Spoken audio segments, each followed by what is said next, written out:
harus bisa memastikan sebetulnya status mereka yang ada di birokrasi itu statusnya apa. Apakah dia sebagai pegawai negeri sipil atau sebagai pegawai pemerintah dengan perjanjian kerja. Kalau jadi paruh waktu, bisa nggak jadi penuh waktu? Ya bisa. Yang pasti ya upaya pemerintah itu sudah optimal sekali, sudah bagus sekali. Kita sudah berkomitmen dengan anggota Komisi 2 untuk menyelesaikan penataan di akhir Desember, tapi karena lewat tetap itu harus kita selesaikan.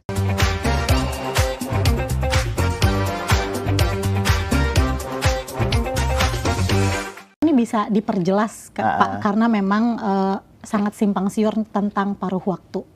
Yang memang sepertinya banyak orang-orang yang belum paham gitu paruh waktu ini bagaimana. Isunya kan paruh waktu itu jam kerjanya full tapi gajinya separuh. Tapi ada juga yang bilang kerjanya setengah hari gajinya full gitu. Wah enak banget kalau gitu, atau bagaimana gitu, apa benar seperti itu? Bisa atau bagaimana paruh Pak? Waktu semua ya? Iya, paruh Jadi waktu. gini, konsep paruh waktu itu sebetulnya muncul ketika ada komitmen kita, pertama tidak boleh ada PHK massal. Kedua, tidak boleh ada yang dirugikan ya. Kemudian jangan ada penurunan penghasilan dan sebagainya. Tapi di sisi lain, formasi kita dan anggaran Pemda ini misalnya nggak ada uangnya, ya gitu ya. Nah itulah kita harus cari jalan tengah ya. Kita ini bisa saja mencari istilah yang lain. Tapi kalau kita cari istilah yang lain, ya itu akan beda konsepnya. Mereka merasa tidak menjadi ASN. Tapi kalau kita gunakan P3K, maka dia pun tidak akan dapat penghasilan sebagaimana P3K. Ada gaji pokok, ada tunjangan melekat, dan ada tunjangan kinerja. Tapi kalau untuk bayar tiga-tiganya nggak mungkin nih. Tapi kalau dibayar semua, kita nggak akan sanggup untuk mengangkat mereka. Akhirnya muncul apa ya, jalan tengahnya, oke lah P3K, tapi P3K paruh waktu itu tidak disebut di undang-undang. Di undang-undang itu P3K, maka tidak ada juga istilah P3K penuh waktu. Jadi P3K aja ini kita sebutkanlah istilah P3K paruh waktu supaya pertama masih muncul nomenklatur P3K-nya. Oh, saya walaupun paruh waktu saya P3K nih. Yang kedua, oh saya tidak diberhentikan. Ya, tetap. Dan saya tidak ada penurunan penghasilan. Karena kenapa? Ketika saya jadi paruh waktu, maka saya akan dibayar dengan anggaran yang ada saat ini. Saya misalnya jadi guru, kemudian saya dibayar 1 juta, 1 juta itulah dia dibayar. Tapi dia sudah dilekatkan ketika dia mendaftar, kemudian ikut seleksi, gitu ya. Luluslah ternyata formasinya nggak ada, maka dia jadi paruh waktu. Nah jam kerjanya gimana kan gitu. Jam kerjanya itu nanti kita akan serahkan kepada pengaturan instansi masing-masing. Karena yang tahu bahwa mereka itu harus bekerja penuh atau tidak, itu tergantung dari apa? Kontrak kerjanya. Karena kan P3K itu basisnya kontrak. Ya, di kontrak itu disebutkan aja dia akan bekerja kapan gitu ya. Jadi artinya nanti instansi akan kita berikan ruang untuk mengatur jam kerja bagi mereka yang paruh waktu. Nah, oleh sebab itu, paruh waktu itu berarti dia ada kejelasan status ya. Yang penting statusnya dulu. Bagi teman-teman ini kan yang penting statusnya, dan dia tidak diberhentikan sebagai pegawai non-ASN, tetap bisa berlanjut. Jadi kalau ada misalnya ada orang yang tidak menerima, kami tidak mau menerima jadi paruh waktu, kami akan penuh waktu. Kalau menurut saya kita kurang bijak untuk seperti itu. Karena kenapa?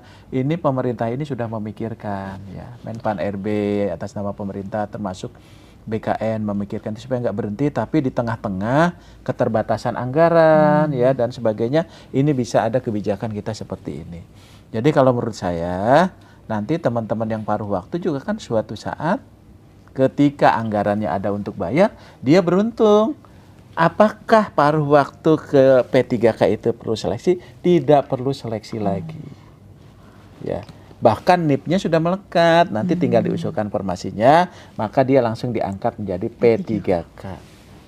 Jadi sebetulnya teman-teman tidak perlu khawatir, jangan juga terprovokasi seolah-olah ini akan merugikan dan sebagainya. Justru ini menguntungkan.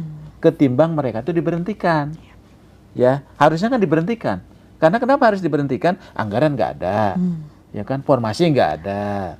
Tapi saat ini ya Bu Menteri dengan kebijakan beliau ini ingin mereka tetap kita selamatkan.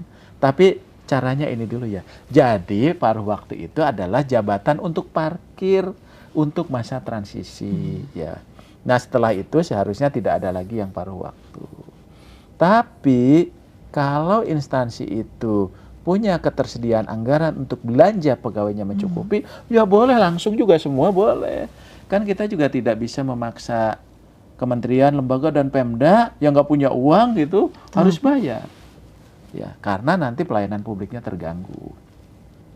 Nah itu jadi nggak perlu khawatir gitu untuk itu. Jadi pekerjaan, waktu nanti diatur oleh Pemda masing-masing. Misal guru kan jam mengajarnya juga sudah jelas, silahkan diatur.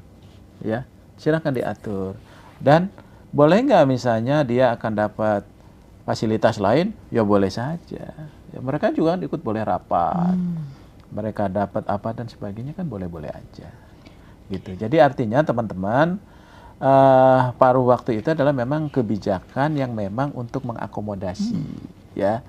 Ketimbang kita tidak bisa mengakomodasi itu, ya tentunya ini dampaknya juga akan kemana-mana, ya. Tapi kalau dengan paruh waktu itu kita bisa paling kurang mengakomodasi teman-teman yang tidak ada formasi dan anggarannya, tapi mereka punya status hukum yang jelas. Gitu ya. Nah, siapa saja nih Pak yang masuk ke P3K paruh waktu nih Pak? Jadi P3K paruh waktu itu, yang pertama mereka yang terdata dalam database BKN. Prioritas itu ya Pak ya? Itu prioritas. Ya. Kecuali kalau ada kelebihan. Yang kedua, bagi mereka yang telah mengikuti seleksi tahap 1. Ya, tahap 1 walaupun dinyatakan nggak lulus, dia jadi P3K karena nggak ada formasinya. Jadi istilahnya nggak ada lulus dan nggak lulus sebetulnya. Jadi artinya yang penting dia mengikuti seleksi.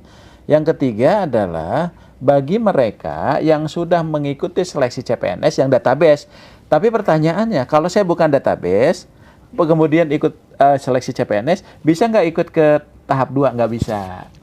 Karena dia bukan dalam database BKN. Ini kan banyak pertanyaan. Saya ini nggak bisa loh daftar tahap 2. Ya, begitu dilihat ternyata dia bukan database. Dia ikut CPNS nggak lulus, maka dia terkunci NIK-nya di BKN. Tapi bagi saya database BKN, saya ikut SKD, ternyata gugur, atau SKB gugur. Maka dia tidak perlu seleksi lagi, dia akan langsung diangkat menjadi P3K paruh waktu. Oke, mudah-mudahan bagi saya sih cukup jelas ya Pak ya, sangat jelas. Mudah-mudahan jelas. Nah, termasuk pendaftar nih yang terakhir. Jadi yang ikut, yang dulu tidak mendaftar, kemudian ikut tahap 2, kemudian ada 100, dia ternyata 150, yang 50-nya juga tetap paruh waktu. Tapi kalau misalnya ternyata uangnya ada, ya semuanya jadi P3K. Gitu. Jadi mohon ini ya pemahaman dan pengertian dari teman-teman semua. Kira-kira kondisi itulah yang menyebabkan tadi kebijakan pemerintah itu membuka salah satunya di paruh waktu. Itu hanya nomenklatur aja untuk bisa teman-teman gunakan dulu. Gitu. Tapi jenis jabatannya sama. Ada guru dan tenaga kependidikan, ada tenaga teknis, dan juga ada jabatan-jabatan pelaksana. Ya, gitu. Berarti sudah jelas ya Pak sebenarnya pemerintah. Sebetulnya ini kesempatannya bagus kalau menurut saya teman-teman. Cuman kan kadang-kadang mungkin ini komunikasi antara Pemda, misalnya BKD, informasinya itu secara tidak utuh ya. Nah sementara kita sudah melakukan rakor, sosialisasi ini yang luar biasa kepada seluruh PPK loh dan pengelola kepegawaian. Gitu. Seharusnya bisa tersampaikan dengan baik ya Pak. Harusnya begitu. Ya mudah-mudahan lah. Mudah-mudahan ini sampai 20 Januari 2025 ini teman-teman yang 1,6 itu bisa terangkut semua. Oke. Ini ada pertanyaannya gini Pak. Dia sudah bekerja nih selama 2 tahun tetapi dia tidak terdata dalam database. Itu tuh jadi dimaksud masa kerja minimal 2 tahun itu dihitungnya tuh dari kapan? Iya. Gitu, jadi kalau sebetulnya yang prioritas itu selalu disampaikan Bu Menteri itu database BKN karena itulah yang menjadi komitmen. Tapi juga misalnya kalau ada yang memenuhi syarat ya boleh juga tapi tidak prioritas. Jadi artinya 2 tahunnya dihitung mana ya? Dihitung kalau kembali ke Permen 6 2024 itu ketika saat mendaftar kan gitu ya Pak, saat mendaftar. Tapi ini sebetulnya saya melihat Pak Waka ya, yang dominan itu ya memang teman-teman database BKN gitu ya. Jadi mungkin tidak terlalu banyak gitu ya. Dan itu juga tidak melebihi data yang ada dalam database BKN. Betul. Bahkan masih kurang ya Pak, masih di bawah ya data Pak Waka tadi. Masih di bawah itu. Jadi artinya ya memang dihitungnya kalau kita kembali ke Permen 6 itu pengalaman itu sampai dengan pada saat dia mendaftar. Dan harus dilakukan secara aktif dan terus-menerus. Tapi yang lebih penting saya ingin sampaikan Pak Yomo tadi, Pak Waka tadi, bahwa pertama hati-hati dengan modus-modus penipuan dalam bentuk apapun juga. Jadi jangan pernah percaya nanti mengatasnamakan, kan ini banyak juga mengatasnamakan Kemenpan, BKN ya. Terus yang kedua yang penting adalah kita kan sudah melewati masa pendaftaran. Ya, jadi tolong Panselda ya, itu juga betul-betul bijak ketika melakukan seleksi administrasi. Karena ini kan komitmen kita. Jadi jangan sampai ada salah dikit nanti di TMS kan gitu ya. Jadi nggak ada istilah itu. Karena prinsipnya dia mendaftar, dia ikut seleksi, mohon teman-teman di Pemda ini jaga dan bantuin ya teman-teman. Karena mereka sudah punya komitmen, apalagi sudah bekerja ya Pak ya.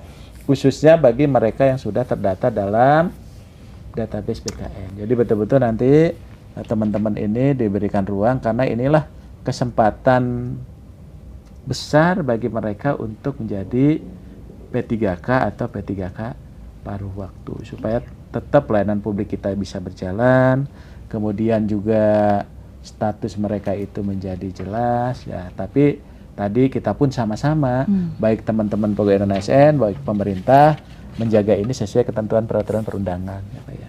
Jadi kalau kesempatannya ini sudah cukup luas lah bagi kita ya untuk memberikan ruang. Tapi ya tadi sampai 20 Januari itulah yang ada. Berarti kita akan stop di situ ya Pak ya. Stop di situ. Nggak akan ada perpanjangan lagi nih Pak. Mudah-mudahan. Karena ini saya kira juga ini kan terkait jadwal ya Pak ya. Jadi kalau kita perpanjang terus ini kita nggak akan selesai. Terus juga ini perlu kami sampaikan. Kemarin Pak Waka, kami runtut tuh. Ternyata banyak sekali sosialisasi, rapat koordinasi, lebih dari 10 kali yang kita lakukan dengan Pemda. Terakhir kami dengan Pak Kepala BKN, dengan beliau juga, dengan Pak Waka, itu dengan seluruh kementerian lembaga, termasuk coaching klinik. Jadi kita ini udah sangat teknis, ada 4-5 kali coaching klinik Pak, dari mulai 2023 ke seluruh Pemda-Pemda, supaya dia mengoptimalkan tenaga non-ASN-nya. Jadi arahan Bu Menteri, coba ini disosialisasikan terus. Dan itu sudah kita lakukan. Dan terakhir, ketika ada Kepmenpan 15, 16, termasuk jadi surat Pak Mendagri dengan surat Bu Menpan, itu khusus tuh BKN, ya Pak Kepala, Pak Waka dengan timnya itu langsung bergerak. Termasuk juga Bu Menteri menyapa juga teman-teman dari Pemda itu supaya memotivasi, ayo lakukan tata kelola ini dengan baik dan memberikan kesempatan yang seluas-luasnya. Gitu. Jadi tentu saya berpesan pertama kepada instansi ya. Mohon kami pemerintah pusat dalam hal ini Kementerian Pan-RB, Kementerian Dalam Negeri, BKN didukung upaya atau niat baik kita untuk mengakomodir mereka yang memenuhi syarat untuk bisa diangkat menjadi P3K maupun PNS ya. Karena luar biasa seleksi tahun 2024 dan 2025 ini hampir tidak berhenti. Tapi ini karena memang diniatkan dengan baik supaya kesempatan yang sama bagi warga negara itu tetap kita junjung tinggi untuk bisa menjadi aparatur sipil negara. Maka laksanakanlah ketentuan-ketentuan sebagaimana diatur di dalam regulasi.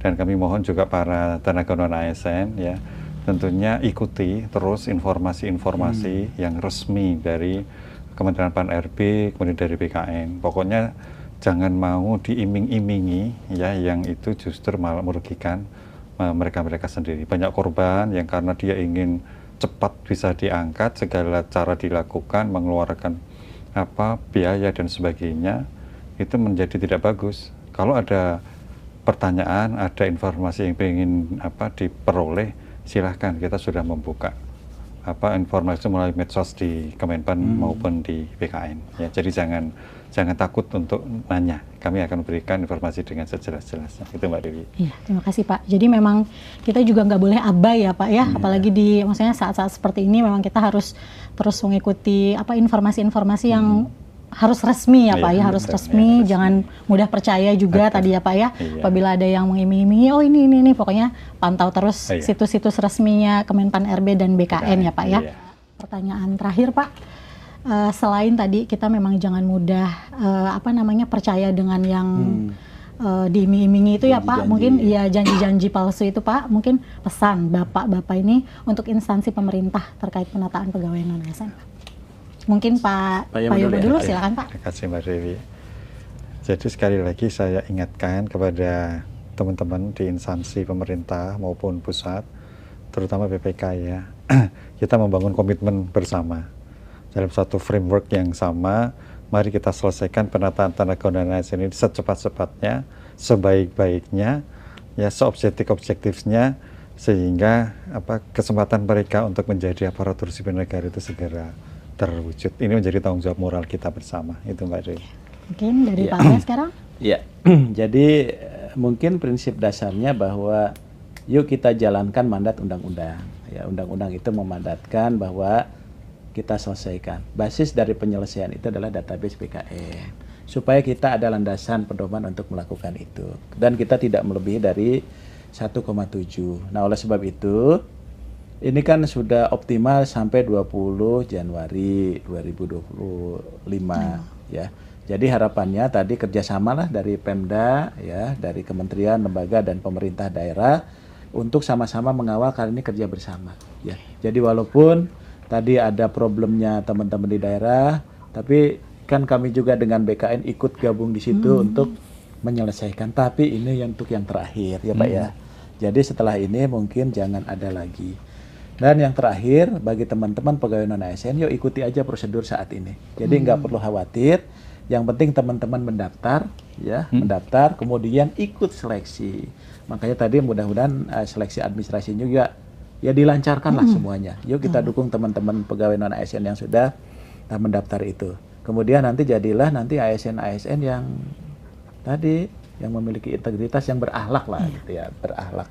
Nah, termasuk nanti ada tugas Pak, selanjutnya pengembangan kompetensinya, pendidikannya diperbaiki, ya, kompetensinya ditingkatkan dan sebagainya. Termasuk nanti dampaknya ke pelayanan publik. Ayo teman-teman semua, ya, dengan kesempatan ini kami dengan Pak Waka ngajak teman-teman Pemda untuk kita bersama-sama menyelesaikan ini. Termasuk juga teman-teman yang pegawai non-ASN yang sudah mendaftar, tetap semangat. Sekali lagi terima kasih atas sama-sama. waktunya Pak Yomo juga terima Sama-sama, kasih. Semoga jawaban-jawaban yang disampaikan oleh Pak Aba dan Pak Yomo ini dapat disimak dan didengarkan dengan baik-baik ya, dan mudah-mudahan semua pertanyaan ini dapat terjawab dengan semestinya gitu. Sekali lagi terima kasih Ya, Bapak, terima sama-sama. kasih sudah meluangkan waktunya pada podcast siang hari ini. Sampai bertemu di episode Pojok Bisa Tanya Kebijakan Pak RB selanjutnya bersama saya Hardianti Pratiwi. Terima kasih. Wassalamualaikum warahmatullahi wabarakatuh. Waalaikumsalam. Waalaikumsalam.